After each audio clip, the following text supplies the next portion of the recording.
Hey guys, this is my flyer. I am doing, I chose immunizations for my flyer. I'm sorry that's black and white. I only have a black and white printer. So I apologize. It's not that pretty to look at. But to get started, I chose immunizations because I think immunizations are very important.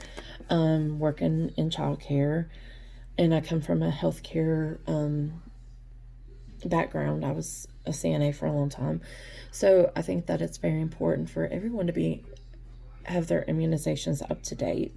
I'm the lead teacher in a 2-year-old room, so I think it's important for them to have their immunizations up to date, as well as the caregiver, us, to have our immunizations up to date. I believe it's very important. And as a parent, I have 2 children, 14 and 6. I think that it's very important for them to have their immunizations up to date, as well as the people, their peers at school.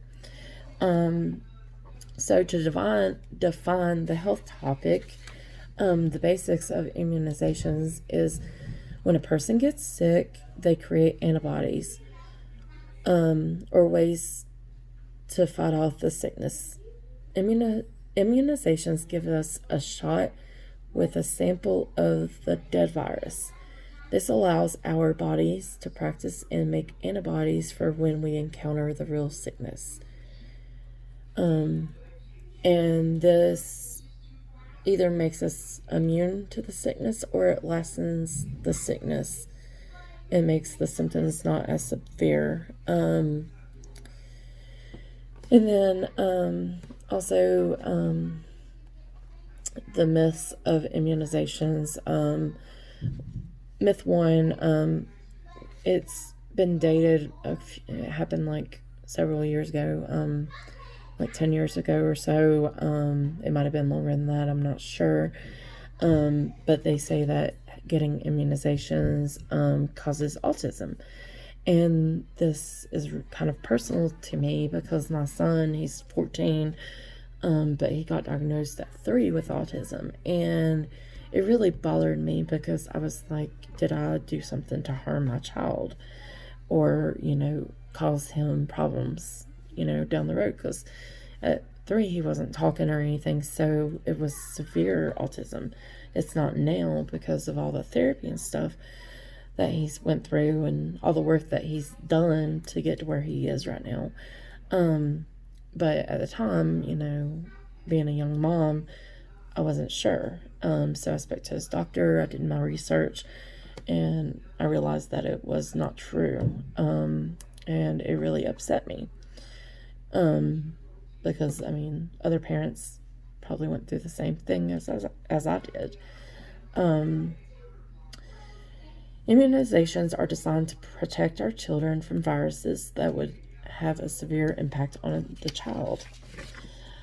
Like I said, it does have a severe impact. It's supposed to protect our children, and it's supposed to protect the people around our children, such as their parents, their caregivers, their families, their peers. It's supposed to protect others as well as themselves.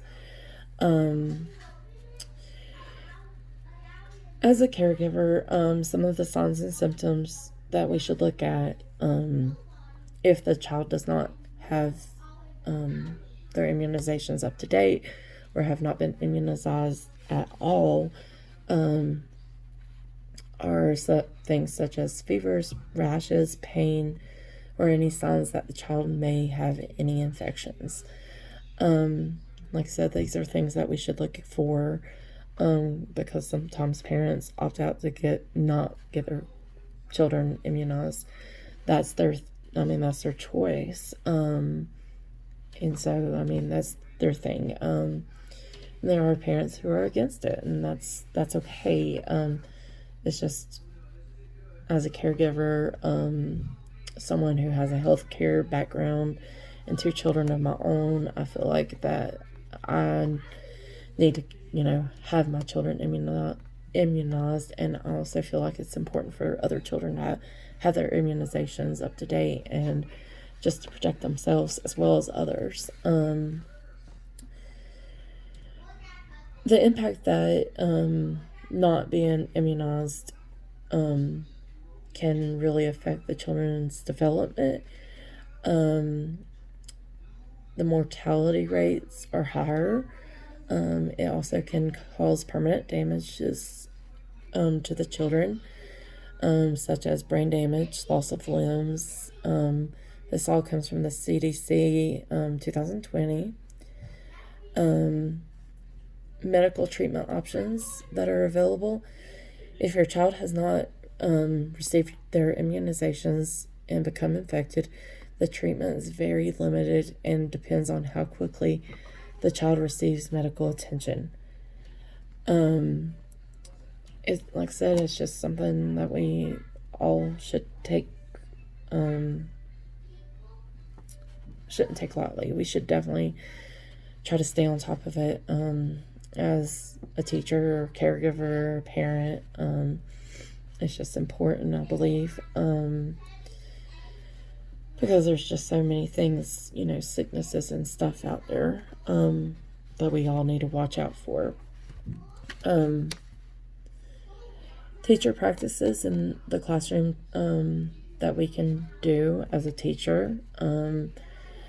For both children who have immunizations and those who do not have them, there are some basic rules to follow in the classroom to help prevent the spread of infections. They too encourage your child to wash their hands at every bathroom visit, before lunch, after lunch. Teach them to cover their mouth and keep bandages on their cuts, scabs, breaks in skin. For me, hand washing in my classroom is huge. Hand washing in my life is huge. I seriously wash my hands constantly. I think it's very important to try to stay healthy. Doesn't always work, but I think it's important. It's also very important for children in general to wash their hands. I have the 2-year-old room, so we have a song that we do at hand washing, just to keep them there long enough so they will wash their hands and wash them properly. It's tops and bottoms, in between, rub them all together, now they're clean. This helps engage the children. It also is something fun, but it also gets them to want to wash their hands. Modifications that can be made in the classroom.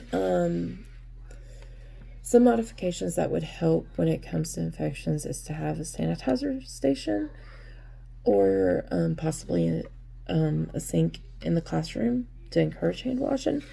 Thankfully, I'm very lucky to have a sink in my bathroom, which is in my room, and then a sink that is in my room right at the door, which is where my meal table is also, which is where we do art and everything. So thankfully, I'm very grateful for that, because my children can wash their hands easily after, toileting or getting their diapers changed or, anything. I think that's important to wash their hands after, even if they're just getting their diapers changed. I think it's important. It's teaching them the routine of, after our diapers are changed or after we use the potty or whatever, we need to wash our hands.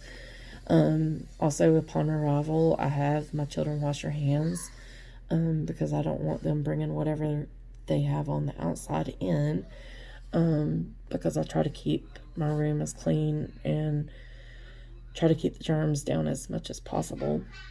And when we come in from outside, we wash our hands. So it's just things that can kind of help stop spreading the illnesses and sicknesses and all that. Anyways, I just this is my input. I mean, some people have other inputs, and that's totally fine. But this is this is backed up from the CDC, and so this is why it's important. Anyways, I've seen some of your flyers, and I think they're amazing. Thank you so much, and good luck. Have a good night. Bye.